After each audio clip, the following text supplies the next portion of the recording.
Hello learners, welcome to TryRide. Today we'll be moving forward to functional interfaces.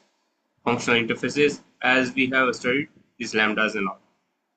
So coming here, let's start with the basics.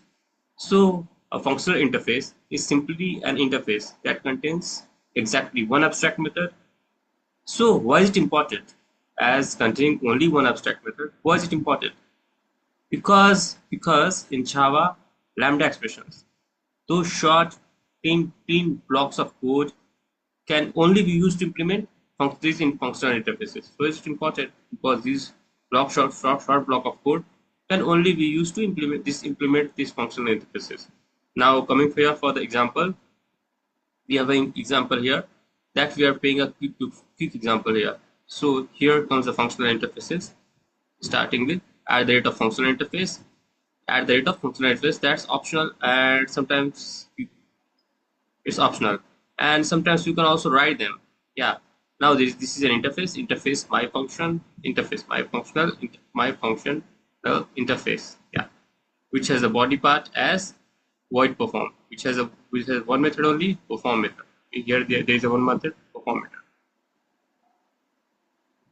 Now here the functional interface annotation, here the functional about this functional interface annotation, here this interface annotations is optional, because but it's good practice to tell it's optional. So we if it will be good if it mentioned, and to tell it's used just to tell the compiler, hey, it's the interface, it meant to be functional, so make sure it only has one abstract method.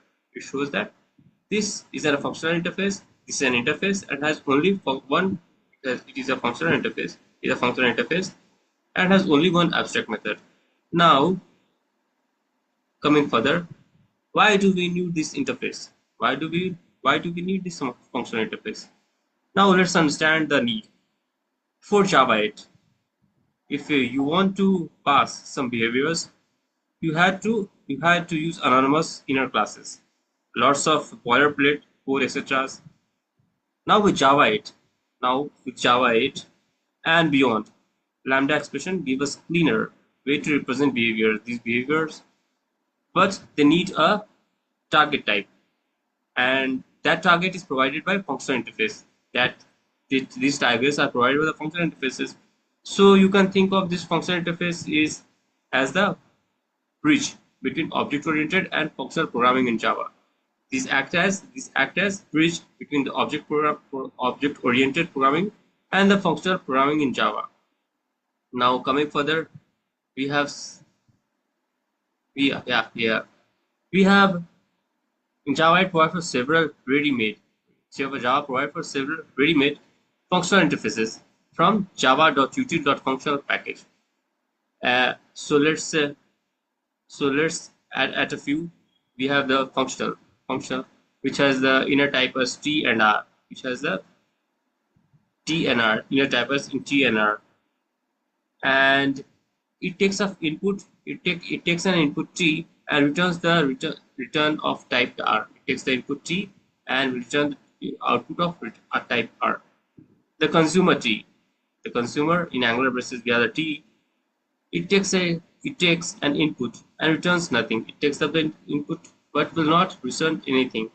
They have nothing in them as return type. And now the supplier and generic type as T. It returns the value and takes no input. It returns a value and takes no input. We can always get an output, but we don't have to make any input here. Now predicate. Coming to this predicate, we have the generic type as T only. The boolean, its boolean test T in parentheses. We have T and T. This T is of type T. Yeah. Now it returns a value. Now this predicate, it takes up the input and returns a boolean value. It takes up the input and similarly it will provide us with a boolean value. Yeah. Now coming up to this BI function with generic types TUR, generic type TUR here. Yeah. it takes up two inputs. It takes up two inputs and returns the result. It takes up the two inputs. It takes up the two inputs, perform the operations on them, and then returns a result. These are heavily used in functional type programming, especially in streams. We use them especially in streams. Now coming on to this example, yeah. Now coming on to this example, we have it. We have a functional interface. We have a functional interface here. Functional interface. This interface is greetable. This interface is named by greetable. We have the name for this as greetable, and it has a single method here as greet. It accepts a parameter as string name. It accepts a parameter as string name as shown here, and we have the public class main. We have the main.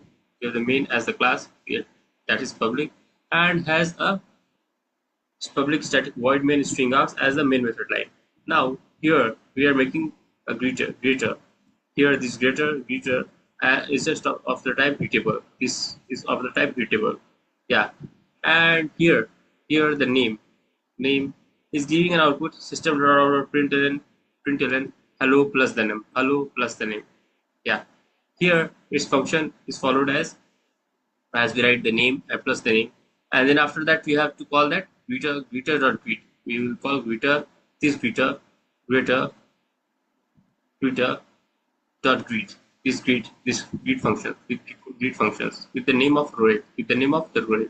Yeah, upon performing the output as hello, after that it will be calling this name, and this upon getting this name, this part will come coming in further, where the greeter with the name Rohit, it will be passed, and this function will be called with the name, and the name it will be printing out here. The name with the name, it will be printing out with the name that is passed on here, and this name will be printed on here as name. Yeah, name, which is Rohit. Yeah, so the output will be seen as hello Rohit. Now coming further, yeah, and the output will be seen as Rohit. How we have seen that, and now there are rules for this There are rules for this interfaces. So let's go over the important rules. The first rule states that the interface must have only one method, one abstract method. It has only one abstract method. We have seen that it has only one abstract method. As in the above example also we have seen that there is only one abstract method. This is the method readable.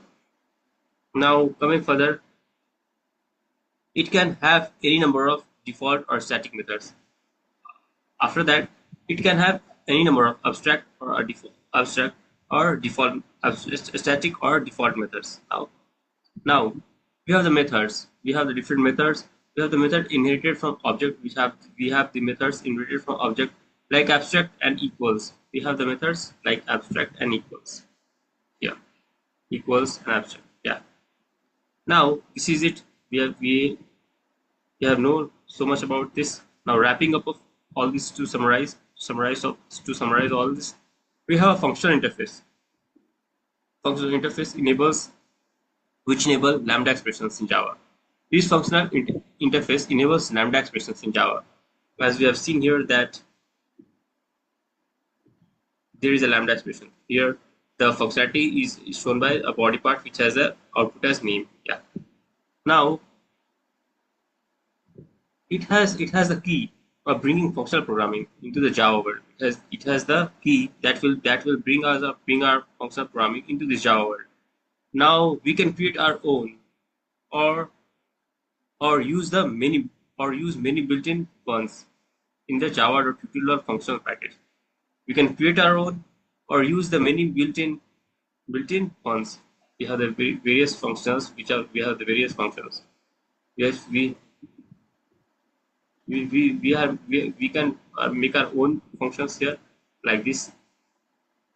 We can make our own functions, or we can use the many of the built-in functions which are present in Java.tutorial function package. So it is very much nice that we are using all these things with a simple short code. Yeah. By understanding this concept, it's crucial for mastering the streams. This will help us in this concept. This functional concept help us in mastering streams lambdas, and modern Java programming languages. As modern Java programming, modern modern programming, as with using this functional interface, we can sum up and just shorten our code and write them very neatly and cleanly. Now coming to the end of this class, we will meet in the next class now. Thanks.